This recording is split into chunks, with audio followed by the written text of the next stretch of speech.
Alright, it's about time I made this video. Before I get into overanalyzing and complaining about how modern Call of Duty has basically turned into dog shit, let me tell you my experience with Call of Duty. The first Call of Duty I played was Call of Duty 4 Modern Warfare, and I played it at a neighbor's house when I was very young on his brother's Xbox. Soon afterward, I got myself my own Xbox 360 and had gotten myself my hands on Call of Duty 4. Ever since I got that Xbox 360 for Christmas in 2008, and Call of Duty 4, I've bought and played every Call of Duty semi-religiously. So since I've been a paying customer of Call of Duty for 14 plus years, I feel like I have experience when it comes to analyzing the progression and evolution of Call of Duty over all these years. Some of them were really high highs, and some of them were really low lows. Now, I'm not here right now to make a video scrutinizing any of the old Call of Duties. I'm here to tell you why I hate modern Call of Duty. I feel like I've been dealing with the dumb shit that COD has been doing for long enough that I've made the shocking revelation that I'm not enjoying the games anymore. I'm aware that my business is just a mere, atom in the grand pool that is revenue made from the Call of Duty series. However, if I can make this video and even one person watches this video and decides against buying Vanguard, I've fulfilled the goal of this video. So let's go down the atrocious rabbit hole of why Call of Duty is literally a disfigured shell of its former self, and why I personally will be making Vanguard the first Call of Duty I have not purchased in 14 years. The first category we're going to be taking a look at is one that I'm not going to be focusing on for long, mainly because everyone and their friend has talked about it extensively, and that's skill-based matchmaking, or SBMM. Now, everyone fucking hates this. It's like we're the slaves scrubbing the same spot on this wood floor to the point where the polish has come off, and we're starting to splinter the wood with our sponges, and anytime we even have the thought of bringing it up, we're either ignored as they sneer in annoyance, or we're whipped to the point of bleeding, and as we're bleeding on the floor, crying, they spit on us, call us nerds, and then demand that we give them money for a new anime girl gun pack. Now, even I'll admit that my analogy is really out there and too intense, but it's all I could think of describing it with my pent-up rage. For the slim 5% of you who don't know what skill-based matchmaking is, it's an algorithm built into Call of Duty, and it's also in other games, that takes your mathematical statistics of your performance per match and sets you up in lobbies that match your performance with other players that also have a similar or the same performance. Now, there's one major problem with this. People like myself, who play the game for fun and don't actually sweat, but are better than average, get put in these sweaty-ass lobbies that you can only use the very best and overpowered guns to do remotely well and have fun in. I'm not someone who has vivid daymares about not doing well in every match I play, but I want to go positive in terms of KD. I think everyone wants a positive KD, and if you go positive in a match, it makes you feel good about yourself. But using a plethora of guns in a single match or in every other match keeps the game fresh. It allows me to change up my playstyle and have a really great time with variety. But when only one SMG or AR are stupidly overpowered compared to every other gun, and I get thrown into lobbies of people who think they're competing for the Call of Duty World League, and their mice and keyboards are drenched in an entire gallon of sweat, and all they do is push and play really aggressively, and you can only do that back to get any kills, it's just not fun to be forced to use specific guns every single match, because if you don't, you get shit on by World League wannabes, and you have to use those same guns too in order to match them. So this topic definitely relates to skill-based matchmaking very closely and ties in with the weapons. There are very blatant business tactics built into this game and being put into practice, and honestly I can't blame them. It's a way to make some money in this greedy society, so I can't blame them at all. What I can blame them for, however, is how it impacts the entirety of the rest of the gameplay. When they release new guns in the Battle Pass, it makes multiplayer an absolute shithole. If you're not willing to sell your soul for, I think it's like $120 to get the full Battle Pass on launch, get ready to grind for weeks on end just to get a couple of weapons that you need to do remotely good after the SBMM system fucks you in the ass drier than the nearest tree's bark. And no, it didn't rain yesterday. Now, I know what I'm about to talk about next is quite opinionated, more so than the rest of this video, but why is it that most shit on the Battle Pass just really isn't worth it? At least they put more work into the Battle Pass cosmetics most of the time than just recolors of previous skins. But even when they do put effort in, it's stuff that just looks alright. But it's just stuff. It's not actually anything cool. Oh, look, this guy has a different Kevlar vest with climbing gear and a different colored helmet. Oh, look, dude, it's so poggers. This guy has a smoke grenades in a different spot on his flak vest and has a different pair of pants on. Like, it's just not worth the money or the time to get the new shit. If you really want to do fans a favor, Activision, tell Infinity Ward, Sledgehammer, and Treyarch to make the free spots on the Battle Pass just 50 to 100 COD points. Then that way, instead of having to grind to get these stupid emblems and gestures and stickers just to get the new guns, we're earning COD points to get shit in the store tab we actually want. Something that modern Call of Duty is expert at is wasting our time. Everywhere in the multiplayer and Warzone section of the game are these crazy things that are thrown into the game that just absolutely waste everyone's time, and it makes playing the game as a whole feel like a chore. Although this isn't Cold War Modern Warfare, it is the origin of this behavior, and that is the Winner's Circle in Call of Duty Black Ops 3. The most dogshit idea I think Treyarch has ever had, ever. So for those of you who don't know what the Winner's Circle is somehow, it was this little after game period of like 40 seconds or so where the top 3 players of the lobby's characters would literally just stand there. Like, they would actually just stand there. The point of it was to show off character skins, weapon skins, and these like really cringy and retarded Fortnite dances you could unlock in the supply drops. It was a massive waste of time. No, I don't want to see your futuristic soldier that's somehow dressed as a clown for some reason doing a Fortnite Drake Hotline Bling dance in front of me for a full 40 seconds. Now, where Modern Warfare and Cold War commit this crime is in the best play kill cam. Admittedly, best play kill cam isn't actually that bad of an idea in general. However, the algorithm or whatever that they made that calculates the best play is actually the worst decision-making software ever created. There have been numerous times where myself or one of my pals I'm playing with will just absolutely pop off and get like a 6-man kill chain and feel like a Giga Chad, a king, or a queen. But instead of showing that amazing 6-man kill chain that my friend channeled the energy of Ra the Sun God himself to get, it shows Arnold's triple kill while he's laying in the back with a thermal sight shooting down one lane of the map. When that happens, it's literally just a waste of like 40 seconds of my time. Whenever it's someone other than myself or my friend's best play, it's a waste of time. Oh, but nay, this isn't me being selfish towards my party, no. I'm even unhappy when it's my own play, because I know that everyone on the other side of the screen, all like 14 people, are thinking the exact same thing. I don't give a shit about this chick's 5 to 6-man kill chain, because I just want to get back to the lobby and put on the new optic I've been grinding for on my gun. Nobody gives a shit, Activision. Please stop telling these devs to waste our fucking time to see cool weapon skins to entice us to buy your shitty weapon skins.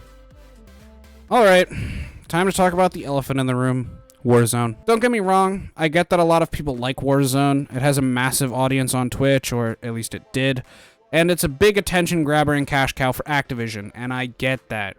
But its mere existence causes a Fortnite situation.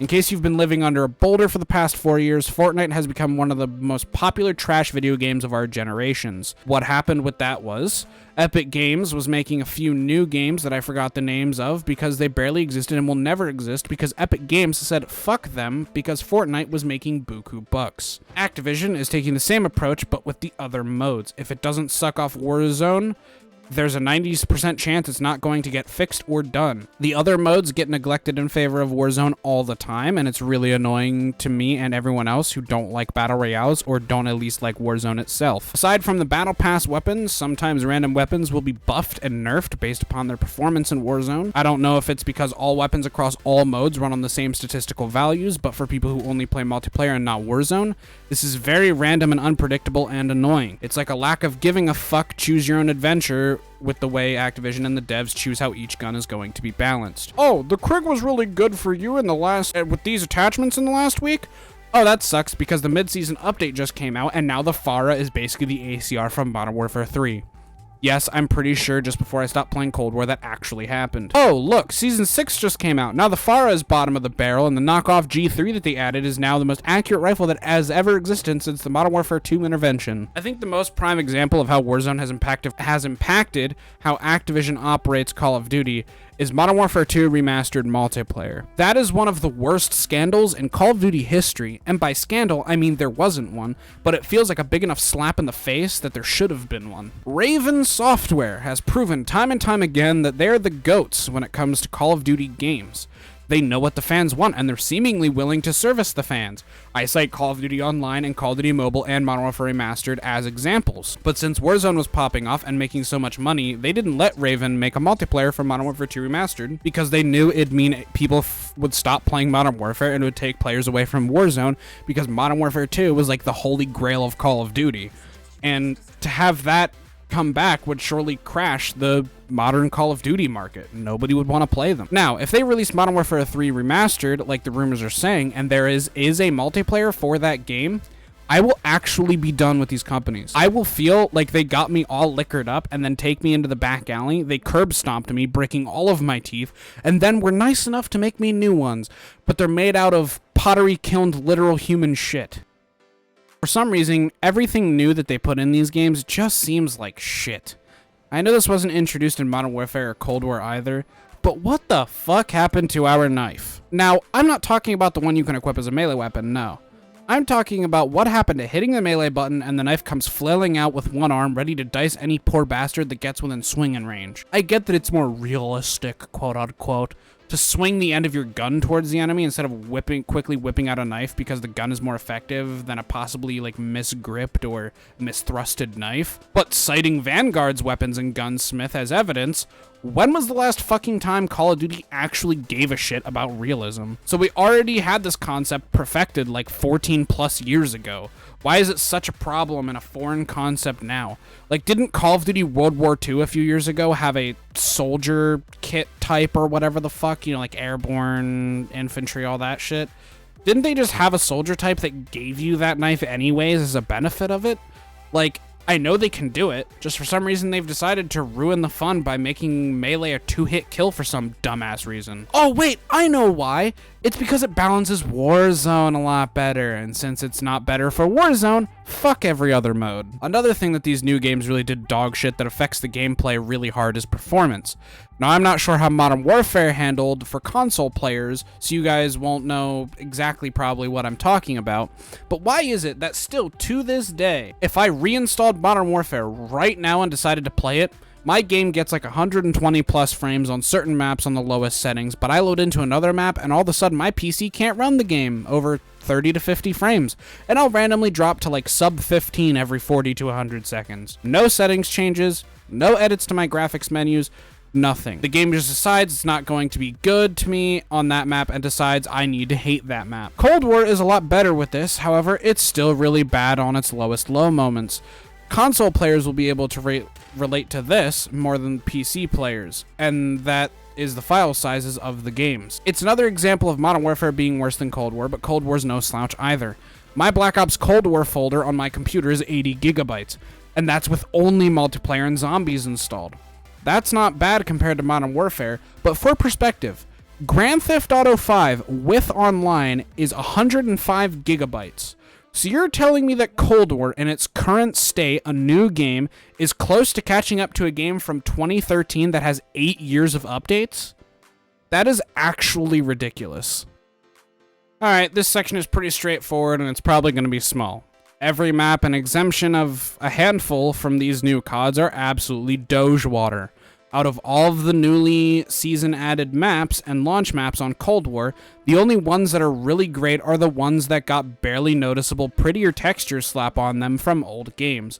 Like, I am 110% convinced that as of now, pre-Season 6, the best map on Cold War right now is Raid. A map that came out 9 years ago is infinitely better than anything that these assholes could come up with nowadays. I can only imagine how probably Doge water the Season 6 maps are going to be. I really have nothing too negative to say about zombies. They honestly did a really good job with it this year, and I'm thinking that they should only expand upon what they've established in Cold War until they fuck it up, and then learn how to backpedal when they make that fuck up and make it right again. Although, there is one thing that's bothering me about the new zombies. Call of Duty Black Ops 3. I don't understand why anyone who's a fan of zombies, especially the older zombies, doesn't just spend their $60 on the Steam version of Black Ops 3 instead of buying the new game. Now, I understand that console players don't have access to the same mods and Steam Workshop that PC players do, but if you are a fan of zombies, especially old zombies, and you have PC, just spend your $60 on Black Ops 3 on Steam. Don't buy the new game just for zombies. There are custom map creators out there that make maps for Black Ops 3 Zombies and upload them to the Steam Workshop, and a lot of them are meme maps that are really funny. They're just really good maps in general, or in exceedingly less rare cases over time, the maps that are being put up on the Workshop are way better than Treyarch's actual official maps. I mean, it really is a no-brainer. Do you want to pay $60 for a game that has zombies with only launch content and you have to wait like 3 months for a new map? Or do you want to spend $60 on a game that has the classic style of zombies that you know and love, and has an almost infinite supply of maps and content created with the love and passion that you, as a fan, have of the mode? Sorry if this video got a little ranty at times and almost turned you away to click off, but it's something that I'm obviously very passionate about, considering I've been buying these products for 14 plus years and genuinely enjoying them thoroughly up until Advanced Warfare's release. I've just been witness to the steady decline of Call of Duty for years, and I guess I just finally reached my bulling point where I'm just not going to buy another product until they fix their shit. I didn't even get into the Blizzard sexual harassment scandals, as if Activision's inaction on that was needed for most of you to be influenced not to get Vanguard 2, but I didn't want to have this video leave the focus of the games themselves, and I tried not to tread on the actions of the companies outside of the relation of the development of the games and the decisions made in the games. Either way, I'm just an upset nerdy girl mad at a video game legacy. Take it how you will. Thanks for watching, and I'll see you in the next video. Bye-bye.